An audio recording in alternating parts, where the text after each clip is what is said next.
So class, this is the VSEPR models portion of the Unit 5 review. I'm going to try to make this video short and sweet, so I'll try not to rush.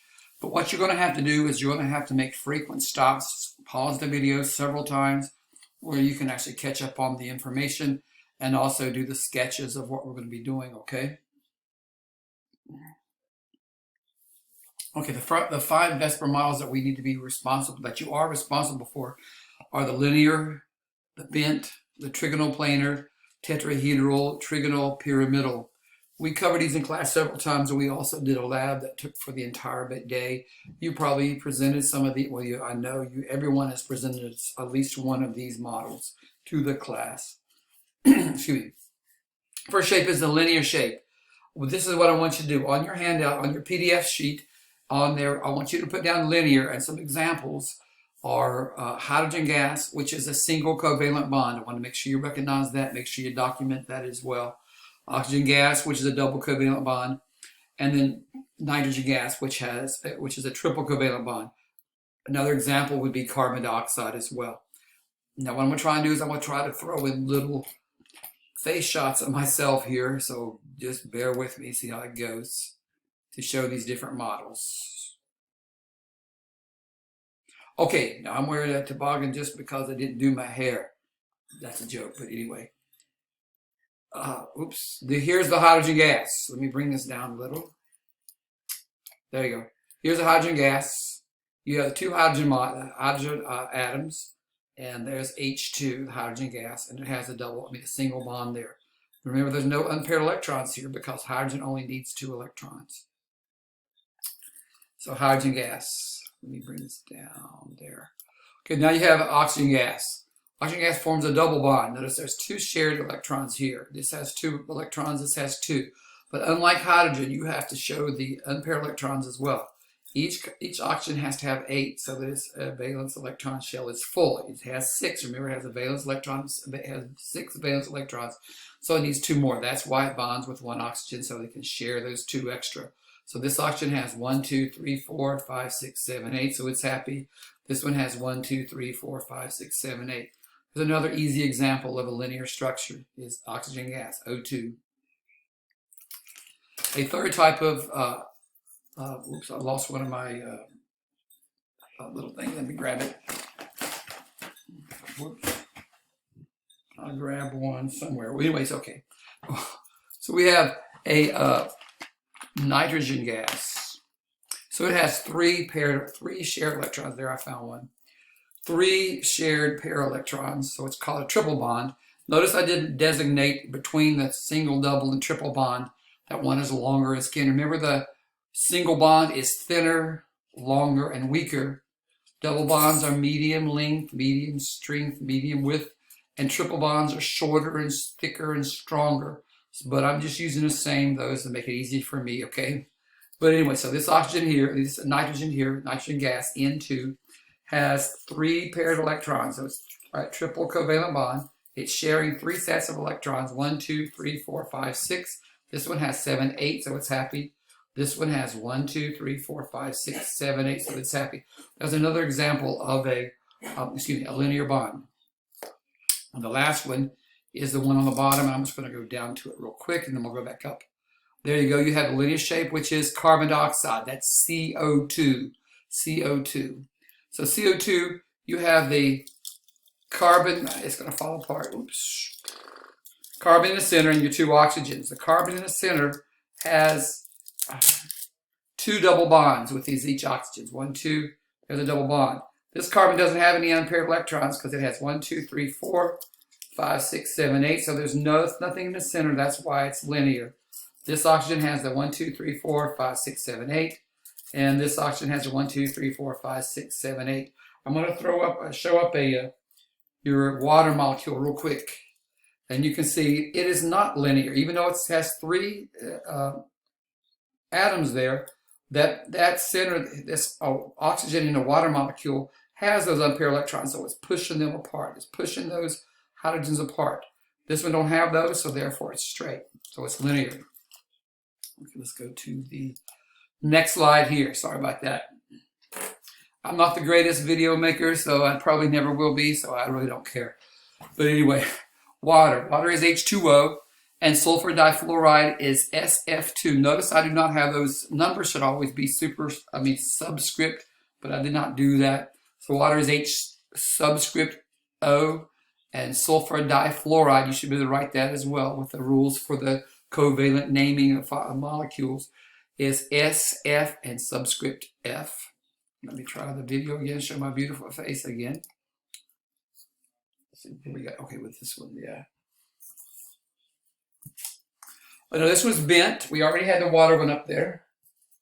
The water one up there. We said, once again, water has those unpaired electrons. That's why it's pushing those two hydrogens apart. And it doesn't do that on the carbon dioxide because there is no unpaired electrons here. This does have unpaired electrons. That causes it to have a bent shape, as you can see. So this is carbon. This is water, right there. You have the oxygen, two hydrogen. Remember, I tried to make the size difference. You see, oxygen is quite a bit larger. As a matter of fact, 16 times larger as far as atomic mass goes than the hydrogens. So I want to make sure at least you see that. Okay. Then you have the other one, which will be the same type of shape, sulfur difluoride. This one is the same shape. We should see it's about the same shape. Fluorines are a lot smaller up here. And then you have your sulfurs here is larger. It's like about twice as big, I think. But on the difference here between this one and the water, these have the unpaired electrons. Fluorine has 7 valence electrons, so it gets one more to have 8. This one, so it gets one more to have 8. So it shares one with the sulfur. But this, therefore, you have to account for those electrons. 1, 2, 3, 4, 5, 6, 7, 8.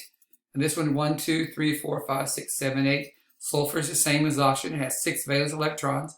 So therefore, it has 1, 2, 3, 4. You have to account for all 8 of those. 5, 6, 7, 8. So water and sulfur difluoride. Okay, let's go off the video again. Next one is trigonal planar. Trigonal planar has a two examples are boron trihydride. You should be able to write that. And formaldehyde. Some of you use that one as an example and hanging out on the wall outside in their classroom. Let me put back up the video again. This one is boron trihydride. Down here. BF3.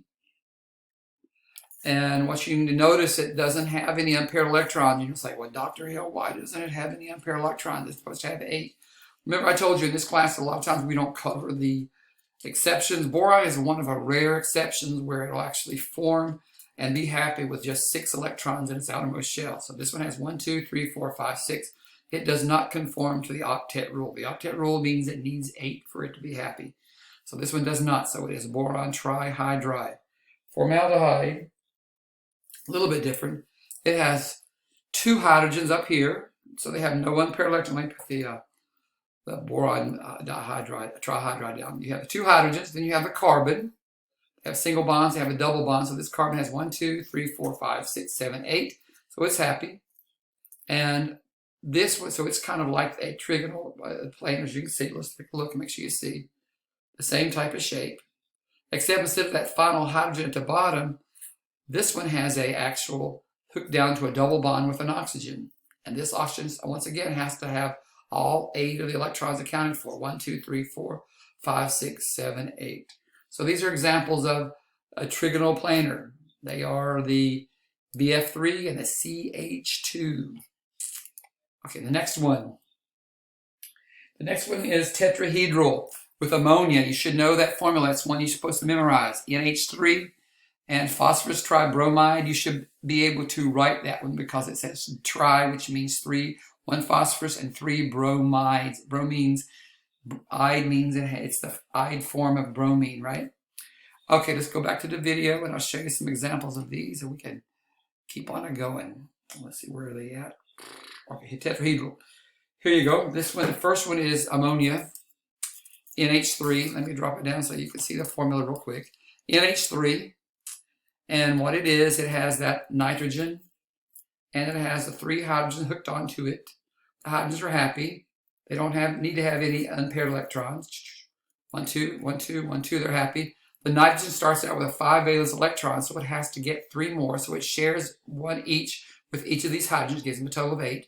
Let's count. 1, 2, 3, 4, 5, 6, 7, 8. There is ammonia. Phosphorus tribromide. Now the bromines are a bit bigger. This one was falling apart earlier, so let's see. You'll see it's the same shape. The only difference is the bromines have is in the same column as the chlorines, so it has 7 valence electrons. So all it is needs one more to be happy. So what it's doing is gaining one from the phosphorus. So the phosphorus to be happy is 1, 2, 3, 4, 5, 6, 7, 8. Because there is unpaired electrons, it's pushing them down a little. Each of these bromines have 8 valence electrons. They have 3 pairs of unpaired electrons plus the 2 that count for this single bonds there. Put this down before it falls down. Falls apart, rather. Then the last one we have is trigonal planar. Trigonal planar is very much similar to the tetrahedral, but instead of having that set of unpaired electrons, it actually has another atom hooked on. So in this case, we're going to go to tetrahedral. I forgot that. Oh, I put it the wrong way. Sorry. Trigonal pyramidal. You have methane. That's another formula you're supposed to memorize. Methane. CH4. And silicon tetrafluoride. You should be able to write that down knowing the covalent bonding rules. So you have methane CH4, silicon tetrafluoride. There you go. Let me show these for you.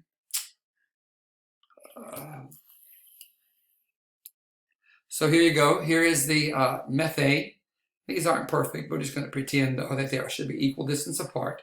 You have your C, your carbon. It has all 8. 1, 2, 3, 4, 5, 6, 7, 8. These are trying to get as far apart as possible, these hydrogens.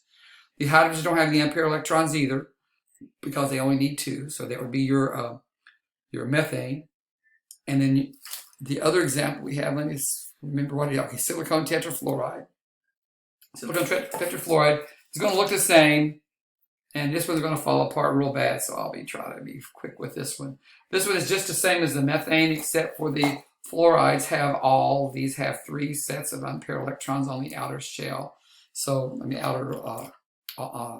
unpaired electrons on the atom on the end. So therefore, it'll be the same shape. That is a trigonal pyramidal. Well, I hope everybody learned something from this today.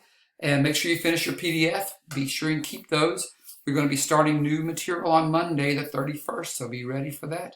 And I look forward to seeing you tomorrow again. Take care.